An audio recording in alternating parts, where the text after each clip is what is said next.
followed by John, and then Paul. Here is the preamble that I've been given. The churches believe that God calls human beings to do justice and to love mercy. Last year in Stouffville, the York Regional Police Chief reported to Town Council that crime was down 7% and called us one of Canada's safest communities. The volume and severity of crimes across Canada has also been dropping, for which we give thanks. Yet, when a crime happens, victims, offenders, families, and the public are all in need of healing. Incarceration alone does not meet victims' needs for healing or a sense of safety.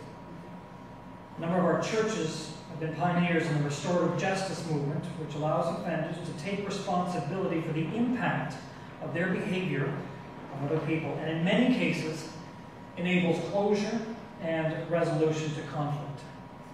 Here is your question. In what ways might the Government of Canada invest in resources in order to promote safe communities, bring healing to victims, and to help prisoners become productive citizens? Louis, we'll begin with you, please.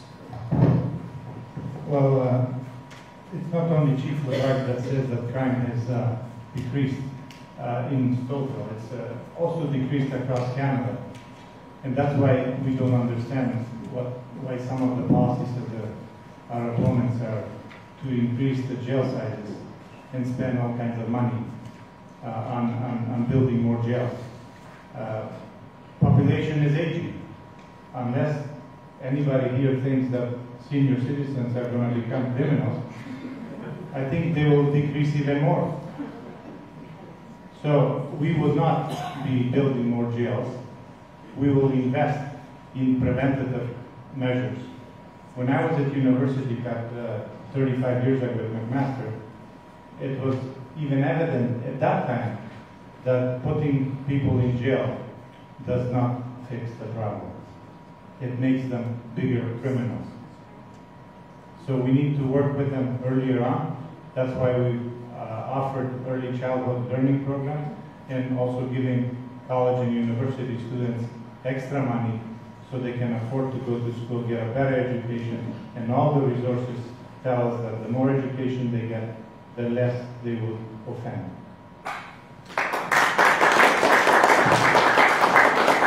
Please, your response? Well, what I think is, what our party supports is actually make sure we have the prevention programs there to make sure that prisoners don't actually get into doing crimes in the first place. And we actually think that there has to be ways to also deter criminals actually from going to gangs and also going into gangs as well. But the thing we need to actually do is to make sure that we actually go after the root cause of crime. There actually needs to be a way to actually make sure that the young people actually have like a way to actually go to post-secondary institutions a lot easier. So our party actually believes that post-secondary education should actually be made more affordable. And we also think that it's wrong to go down the road of the United States, of the state of California, because they're actually going bankrupt. They're actually going bankrupt, going after the policies, of the state of California, because they actually have the model of actually building these mega prisons. But what we actually think is we have to know what the cause of crime are, what the root cause of crime are, and we have to actually have the programs there to make sure that people actually stay out of jail and actually stay out of prison. And we also have to make sure that people are given like a positive route to actually go down instead of going through lighter crimes. So that's what our party would actually support. So we would actually make sure that the programs are there. But we also believe that violent criminals should actually be sent to prison because it's actually important that the violent criminals actually. I respectfully cut you off. Your time is up. And Paul will over to you for your reply, please. Well, of course, we brought in a number of crime prevention initiatives. We brought in the Federal Ombudsman for Victims of Crime. We established a national anti-drug strategy. We established a UK prevention fund. We invested in 1,000 new RCMP officers. And through the Economic Action Plan, we invested even more in crime prevention initiatives. But let's be clear. We believe that if you commit a serious violent crime, that you should be doing time in jail. The criminal justice system has to be a balanced one.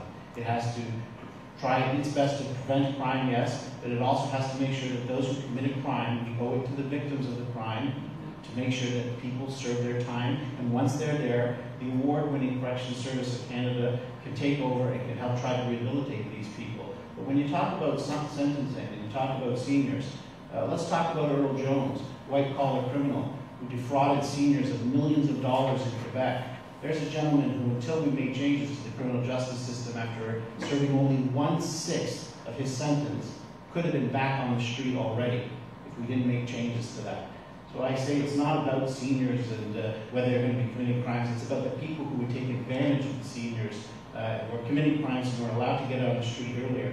Tell the people in Ballantrae that crime is going down, because in Ballantrae, in northern Stouffville, home invasions are actually on the rise. The reason crime is decreasing is because we're putting more resources, we're rebalancing the system, and we're going to continue to do that as a Conservative Party. We'll focus on the victims of crime. Thank you. We'll Your time is up.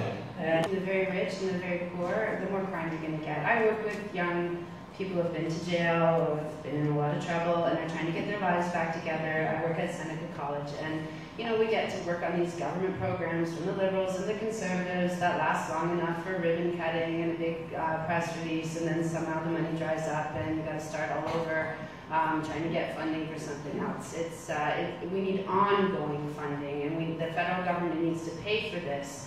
Because a lot of young people, when they're in trouble, come to this part of the country. There's a lot more services for them in Toronto. They're not going to hang around and be a criminal in a one-horse town. We also need to deal with our prisons, where right now the only thing that happens in prison is you learn race hatred, and you learn how to make weapons out of toothbrushes, and how to hoop your stash. As I heard 2 kids talking on the way back from detention on a bus once, I got a whole lecture on how to hoop your stash. It was very interesting.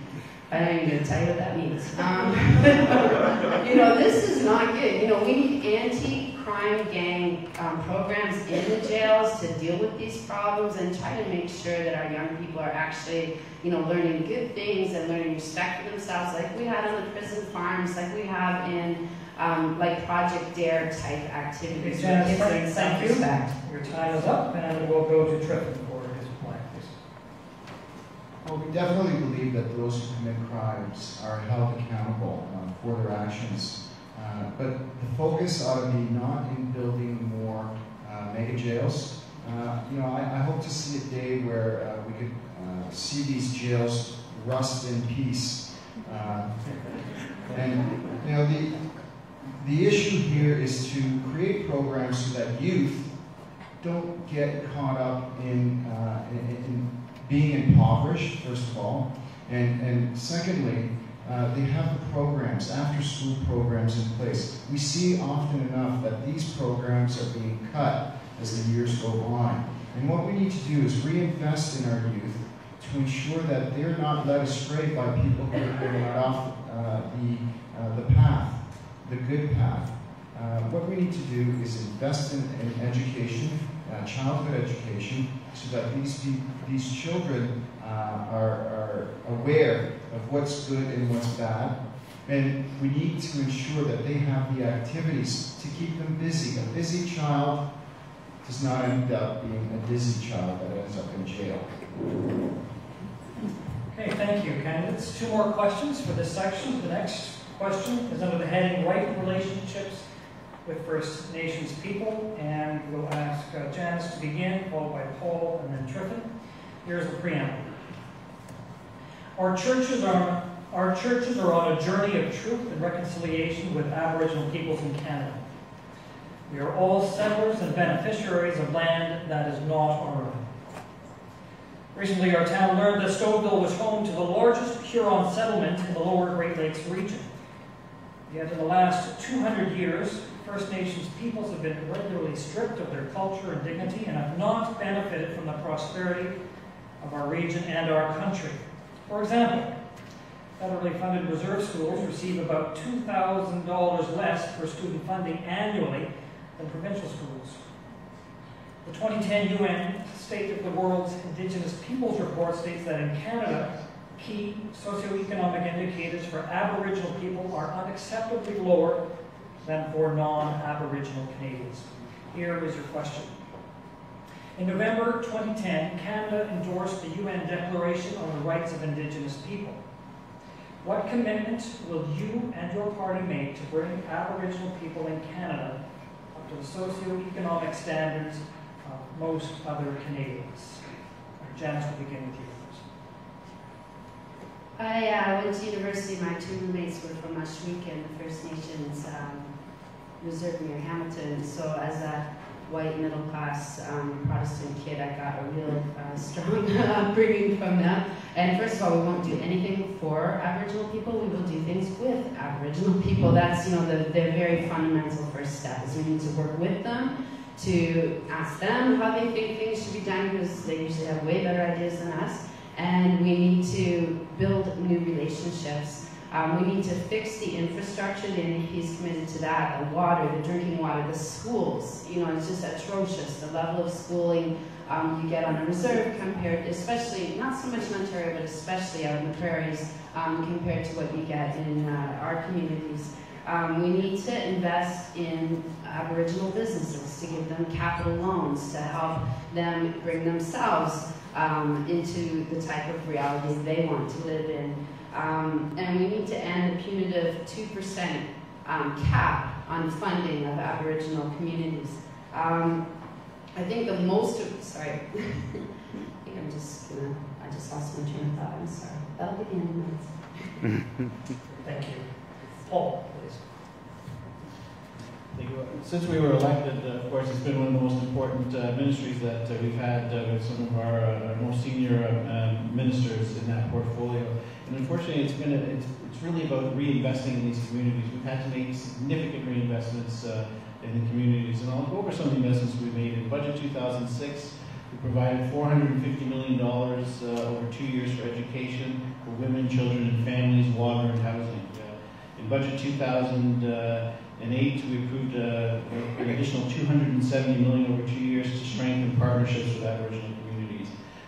In addition, in that year, we added $2.5 billion so that we could accelerate the resolution of specific land claims that have been out there and have been out there for far too long. They're asking to have their land claims settled, so we provided $2.5 billion to do that. We invested in 2009 $1.4 billion over 2 years to support Aboriginal skills, training, housing, and infrastructure. $1.1 billion for the North. And it goes on and on. We provided $2.77 million to address housing needs on reserves. We introduced Bill S-11, which was the Safe Drinking Water for First Nations Act. And finally, we introduced the First Nations Transparency Act, because it's important that Canadians understand and that Canadians know that when we transfer these monies, when we put them for specific things, that it goes to the needs that the people are wanting. So the First Nations Transparency Act will do that, and I'm very pleased, and hopefully we get all of these things accomplished so we can get back to Ottawa and start focusing on health needs. You can have your response to the question. I believe first and foremost, what we need to do is apologize to our Native community for how they've been mistreated. They've been trampled underfoot. The greed has gotten the better of us, I'm afraid. And our solution is not to create a welfare state for them. We need to allow them to have the tools to get on their own 2 feet. As an Indigenous Macedonian, I understand their plight, and I know that what they need most of all is to be listened to, because that's something that we hardly do. We don't listen to what their needs are. We tell them what's good for them, as opposed to listening and asking them, what do they wish to have from us? What we need to do is implement tools for them and the education they need to continue on their own path the way that they know best, to ensure that they are allowed the freedom to exercise their native customs, as opposed to trying desperately to assimilate them into a European type of lifestyle. But most importantly, I've learned as a journalist is listen. You know, we not to be giving them the respect they deserve by listening to them. Thank you. John, over to you, please, for your reply. Well, it's a shame that, like in a country as rich as Canada, that this is actually going on. The Indigenous people were actually here before us, and what we need to understand is they're very proud people. We actually think that the best way to help the native people of Canada is to actually ensure that there's actually the programs there to help them get off their 2 feet. What we have to do is actually work with the native people to help them get on their 2 feet and to make sure that they actually build a life for themselves. So that's all we want, because that's what we want as Canadians. We want to ensure that everybody in Canada has an opportunity to actually ensure we all succeed in life. And what the federal government needs to actually do is to make sure that they just don't apologize for these things, but they actually stand on their commitments and actually help the people in these rights. We need to have a national water strategy to make sure that they have clean drinking water. In fact, in Canada, we have pipelines going through some of their communities. These people are the ones who actually came here before us, and we're treating them like this. We need to also make sure that they have a decent, high-quality education. We need to also make sure that there's housing for our native people, because the fact of the matter is some homes in some native communities have at least 11 people living in these homes, and that's simply unacceptable in a country like Canada. We have to make sure that we actually improve the lives of our native peoples, and the best way to do that is to have somebody who actually speaks on their issues. Thank you. Okay, thank you. And Louis, your reply, please. When I went out to Nunavut, like I said earlier, it was very difficult for us to see the way the natives were living. So how do we handle this? There's no easy solution, number one. There's no quick fix. But we must be aggressive. We've got to be aggressive. The way you rise out of any situation is to give information. Give them a lot of information. Education is one of them. Healthcare is another one. A case of Coke, that we pay over here $6 to $6.99 or something. $30 calories. A box of detergent that my wife says costs about $14 here, $36 over there. So there are some disparities, and we've got to work with them. We've got to make sure that their health care is improved. And they've got to be proud of that. It's got to be their own. As one native person in Vancouver told the immigration committee, he said, "Don't ever forget, we were the first immigration officers for all of you." And they are our great-grandfathers, and we've got to make sure that they live in dignity.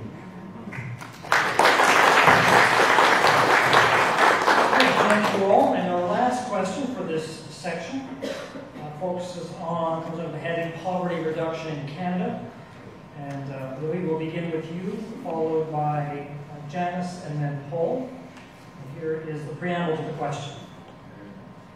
The way we treat the poor and the needy in our society is a central concern for all Christian churches. According to the manager of the Whitchurch Stouffville Food Bank, the number of clients has doubled in the past year, and affordable housing is a key problem and a cause of great stress for many families in this region. These are very real concerns for our churches locally and nationally. Here's the question.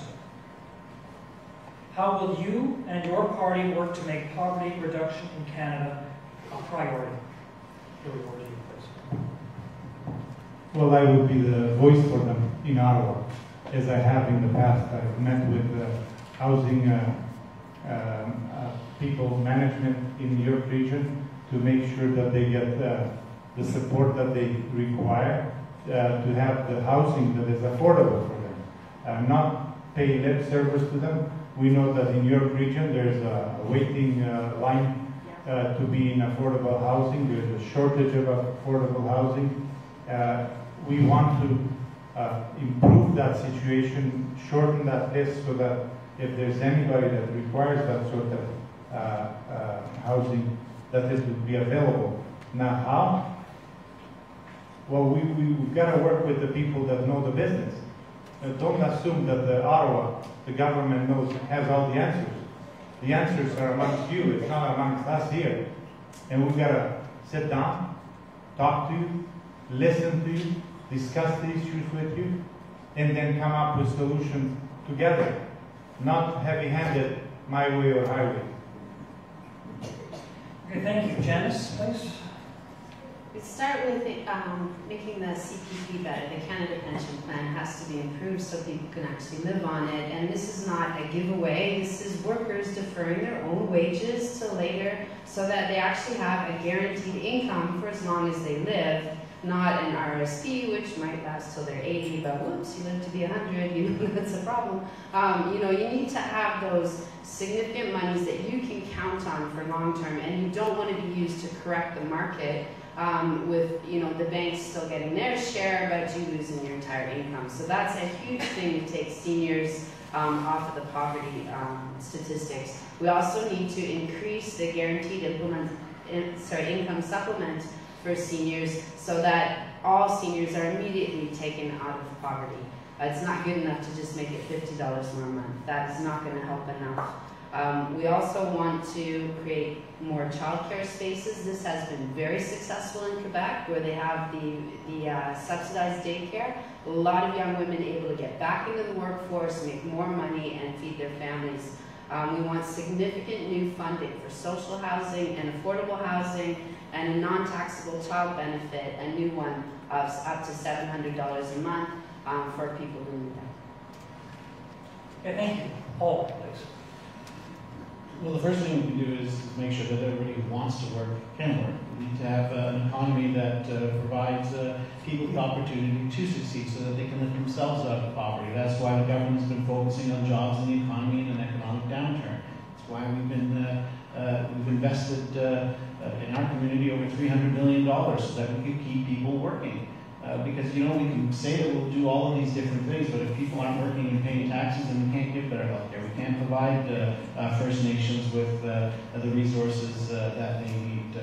Through our economic action plan, we've actually invested in housing. I was at the Tony Wong place, where 250 people, new co-op, 250 people living in a brand new facility. In King, we've opened up a new facility. So we're doing that. We allowed income splitting for our seniors. We've increased our budget. We've increased the GIS as well. And you know what? Locally, I was extraordinarily proud of the fact that my Christmas concert raised hundreds of pounds of food for our local food bank. It wasn't me who did it. It was all of the kids in the local schools who actually did it. The mayor has a very, very successful food drive every year. So we have to work locally to help out those people in need. The best way that we can help people is having a thriving economy where everybody can work and they can lift themselves out of poverty. And that's what we need to focus on and get back to Ottawa and do. That's what people want us to do. Focus on jobs in the economy, not handouts. Okay, thank you. And John, we'll go over to you for your reply, please. Well, what our party believes in terms of poverty is we actually need to reduce it by investing in affordable housing. Our party believes that the best way to also deter crime is to also invest in poverty, because for every dollar that's spent, $3 is actually saved in terms of, you know, like every time you actually invest in poverty. But what we also need is actually jobs to actually ensure that everybody can actually work to help build the economy. We actually need to have essential programs to also ensure that everyone's protected, and the best way to do that is to have post-secondary education actually invested in. And we actually think that the government has to play like a stronger role, because right now, because of this downturn and this recession, we actually believe that middle-class families are actually being squeezed right now.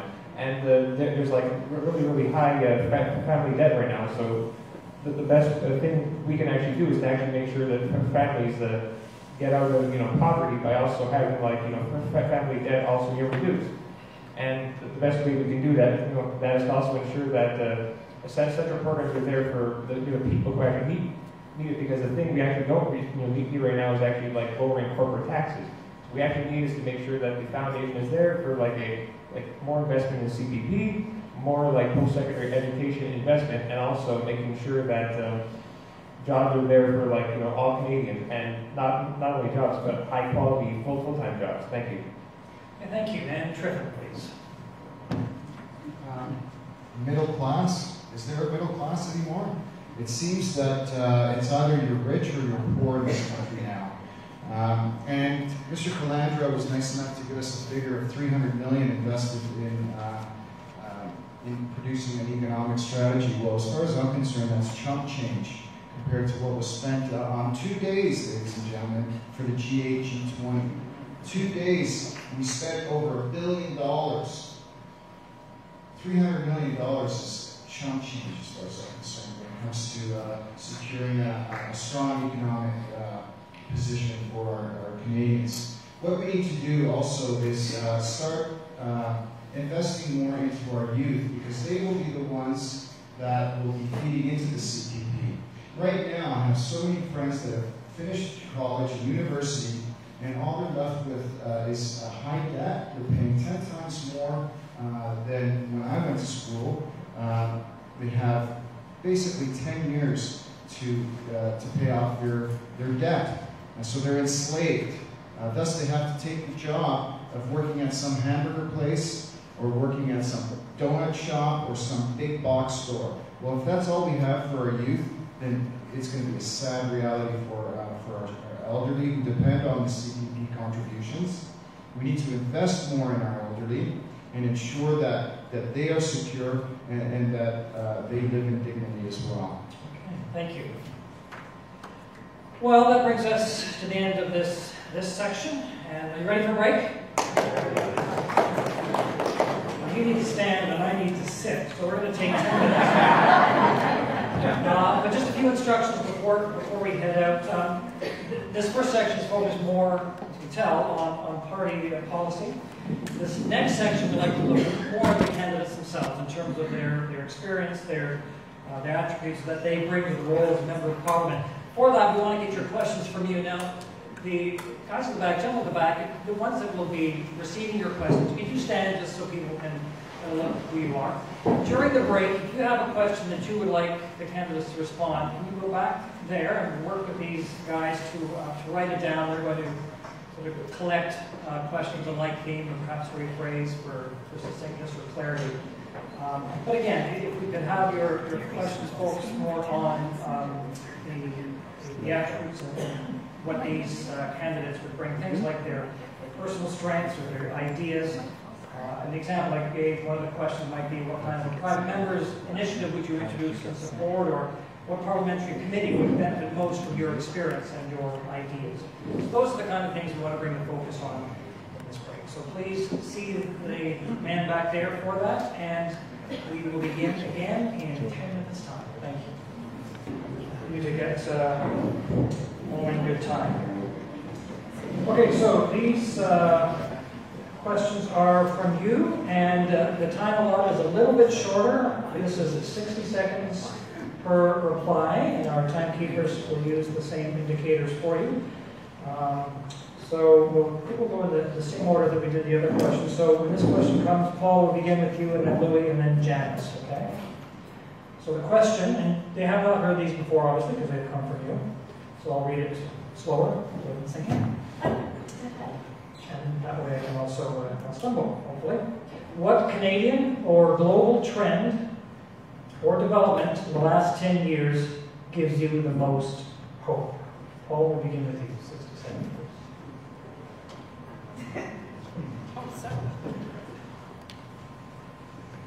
I'd have to say that, especially over the last 5 years that we've been in office, it's how Canada has been perceived in the world, the fact that our economy is doing so well, that other nations want to trade and be more a part of the Canadian experience. You know, since 1867 to now, before our government was in place, there was only 2 trade deals that were signed.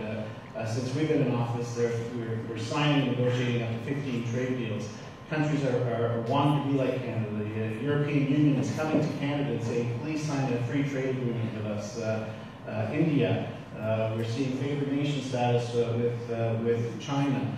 When you talk about international engagement, I'm extraordinarily proud of the fact that when the Haiti disaster struck in Haiti, it was Canada that was the first. It was Canada that led the way.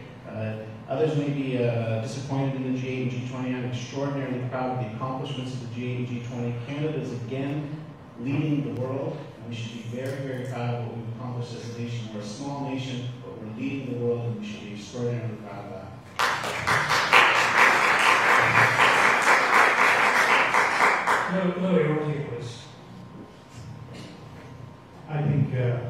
some of the trends that I see that are very encouraging is the global democracy that's coming around. I think it's a shift. It's a weather vane that's happening right now in the Middle East, in many of the countries that have been ruled by single families or dictators. People are waking up, and I think the reason for that is because of the lack of democracy, the lack of their ability to give their children a future, the lack of their ability to be protected, to be safe, the lack of them having enough food. So I see that as a huge trend, and I hope it carries on, and we can learn from that in Canada as well. Okay, thank you. Janice. I was also very excited by the G8 downtown, by not the Americans with the machine guns pointed at us as we walked past us in the meeting parade, but by the number of people down there. Old people, young people. I remember being on the subway, and this one, like, teenage boy asked these young teenage girls, "Where are you guys going? Why is there so many people on the bus?" And they're like, "We're going downtown to the anti-war protest." This was a few years earlier when Canada was going to go into Afghanistan. And they're like, "Are you coming?" And the guy's like, yeah, I'm coming. It was just awesome to see so many people on the street. Minus 32 degrees for the anti-war protests towards Afghanistan. And just, the solidarity of people down there. My own son, who's all grown up now, and embarrassing. No, he was very young then. And I said, "Mom, it's minus 32. You don't really have to go." He said to me, "Mom, I know I don't have to go. I don't want to go. But I don't want to go to war either." And I was so proud of him. The young people today, with everybody working together to wake up and watch what's going on. That's what gives me hope. Thank you very much. And John, please. Trends or comments that you hope? Well, the trend that I would actually say, like, in the last 10 years actually maybe the most so is Barack Obama actually being, elected to, as the president, of the United States. He actually, mobilized an entire, generation of young people to actually go and vote. I think that's what we actually need for Canada. We need someone in Canada who actually needs, for the same, types of things, which is actually making sure that we have young people actually being inspired to actually go and vote. The thing, that I want, is to actually make sure that, the reason that I actually joined this race was to actually inspire young people, and I think we actually need someone like that, House of Commons. And I think the best way to do that is to actually have people who are young, who actually get elected and actually inspire a new generation of young people, and actually change the climate, like in Ottawa. That's what I actually think will actually help Canada become a much better democracy. Thank you. Thank you. And Triffin, please.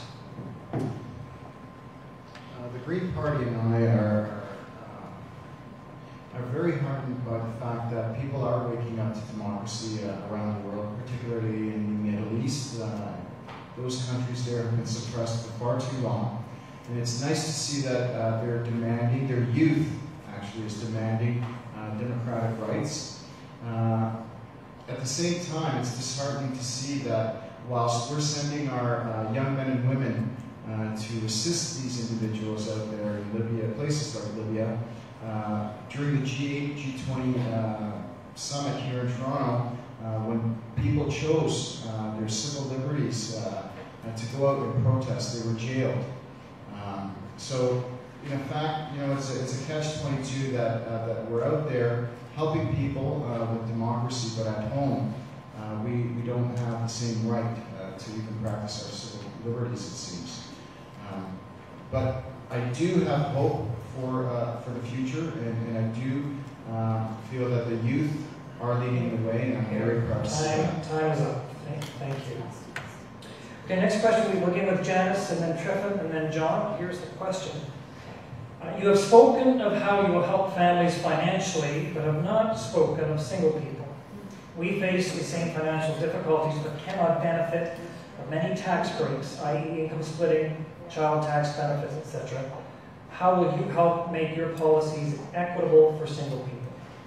So, did you hear that again? You got it? Okay.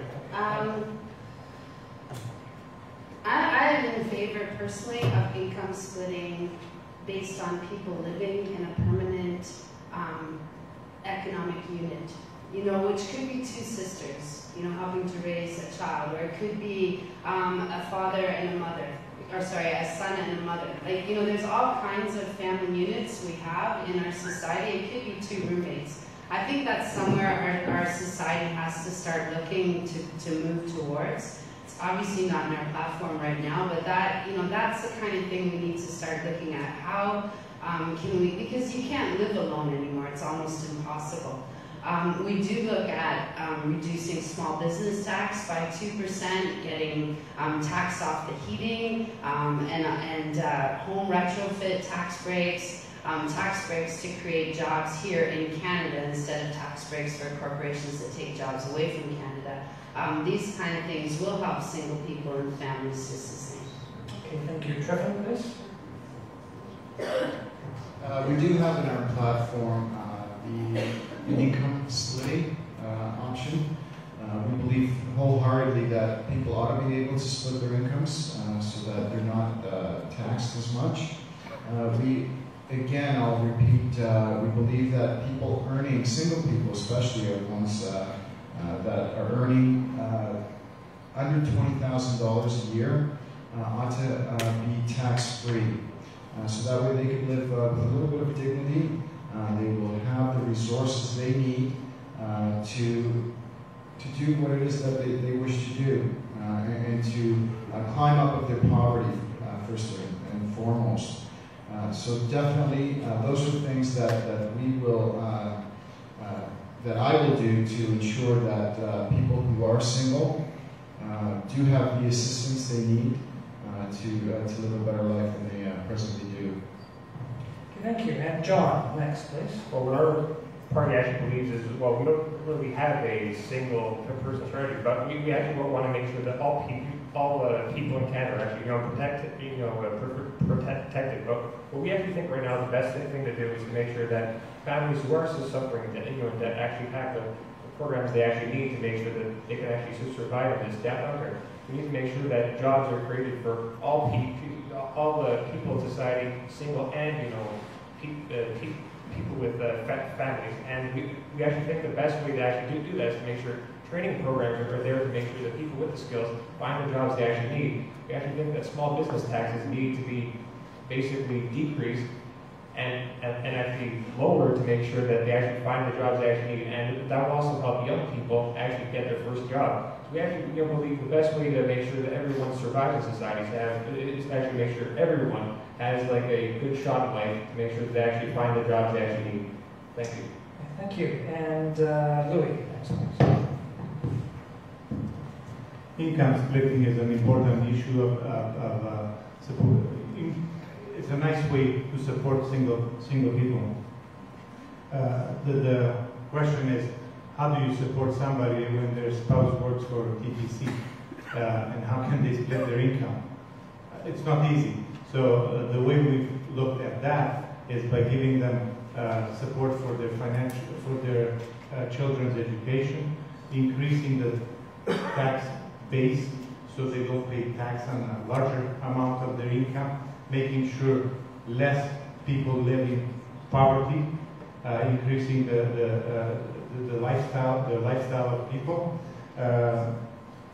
and also green renovation tax credit to give everybody, whether you're single or a couple, to give you a tax credit of $13,500 to improve your home furnace, heating, air conditioning, roof, and so on. Thank you. Time is up. We'll go over to Paul, please. Well, again, first and foremost, we're focusing on jobs in the economy, because whether you're single, married, have a family or not, if you have a job, then you can invest in yourself. But we've done a lot of other things. Of course, there's been a focus on the family, because we do know how difficult it has been for families, especially during this the economic downturn. But there are other avenues that we have. We brought in what's called a tax-free savings account, which is a $5,000 tax-free investment that anybody can make. We said that we'll double that to $10,000. We are doubling. We're bringing in the adult fitness tax credit, and we're making it $1,000 We brought in a transit tax credit so that you could write off some of the cost of your transit. We've invested in our communities. We've looked at, for seniors, single seniors, we said we'll increase the GIS for them. We've invested in tax credits for our apprentices. We've invested in tax savings for our students so that they can write off some of the costs of their books. And so that, again, for our apprentices, so they can write off the cost of their tools. So we're doing a lot for both families and for individuals. Okay, thank you very much. Okay, next question. Louis, we'll begin with you, and then Janice, and then Paul. In view of the increasing gas costs affecting all aspects of our economy, even though it provides much revenue for the government, are you willing to reduce the gas tax once the price of gas reaches a certain level? I think it's a fair question. We're all being charged a lot of money to fill up, and more of us are driving each and every day. If you're driving from Stouffville to Toronto, I'm sure it's costing you minimum $100 a week to fill up. So will we support cutting the tax? First and foremost, the price of gas has two parts to it. Number one, the world price of gas, and the taxes on it. The world price of gas is regulated by the Competition Bureau, making sure that the four companies that control it don't collude with each other. The second part is the tax part, which I think if we decrease it, and if we have any certain guarantees that they will not keep the price of gas at the same level and just take more profit, the companies, oil company, we will look at it. But right now, there isn't that mechanism, and I would say we'd look at it, but we need some guarantees. Time's up, thank you. Janice, please. No. The gas is we have to get away from fossil fuels, gas and oil, and making it cheaper and subsidizing it so we can go ahead and wreck the planet for another 10 years before we have to settle down is not the approach. It's like St. Augustine said, Lord, make me chaste, but not yet. That's where we're sitting on the environment right now. We got to move forward, and we need to put money from the fossil fuel industries into innovation, because this is an opportunity. Problems are opportunities, to actually do the research, do the science, get our young people in schools involved in finding new ways of transportation and energy efficiency. We can sell them to the rest of the world. We've got to do something. We've got 30 years of oil left. I hope to be here 30 years from now. I hope my kids are here, and I know my grandchildren, if I have any, will be here. And we've got to start now. We can't just keep pushing our problems into the future. It's a giant credit card, and we're in a lot of trouble right now. Okay, thank you. Paul, over to you, please. No, because the gas tax, although it is very difficult for a lot of people, it's what helps pay for our roads, it helps pay for healthcare, it helps pay for education locally. The gas tax helps pay for some of the renovations at the Stouffville Arena. If we want to ultimately bring down the price of gas, we have to end the speculation in the oil and gas market. That's what will bring the price of oil and gas down.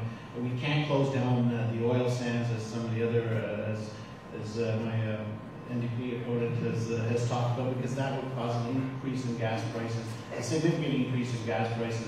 It would cost a lot of jobs. It would cost $40 billion worth of transfers to the rest of the country. And while I respect your position on that, of course, I disagree with it. We did cut the GST from 7 to 6 to 5%, but ultimately the gas tax is too important to all of the communities. We've doubled the gas tax refund, and we've made that permanent.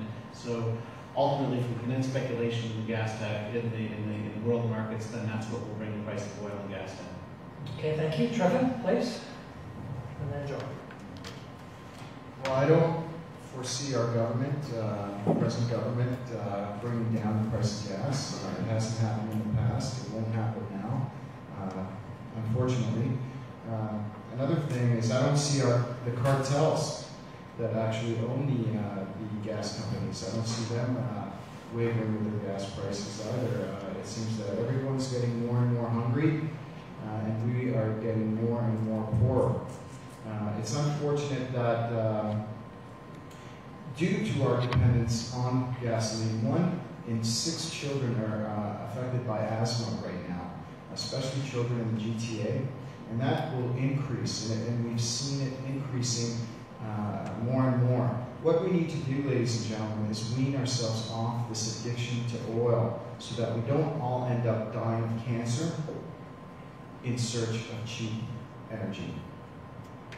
Okay, thank you. And John, please. What we, the PC party, actually believe is we actually need to actually start investing in green technology now, and we actually think that the government of Canada has actually been lagging on this file. What we actually need to do is actually understand that this increase in oil and fuel prices and food prices will actually be the death, I'm sure, of the West, because it's actually going to mean that everyone's going to pay more. Everyone's going to be suffering financially. There's going to be huge lineups to actually go to actually gas stations. There's going to be like increases in the amount of food because trucks actually transport all the food to our grocery stores. So it's actually going to be like the detriment of the West. So what we actually have to do is make sure that green technology is actually invested into that, to actually make sure that we progress as a society on the environment. And we actually have to do it slowly because we have to actually make sure that our economy isn't affected. We actually have to make sure that we actually get like a foothold on the environment. Okay, now I'm going to cut you off. I'm going to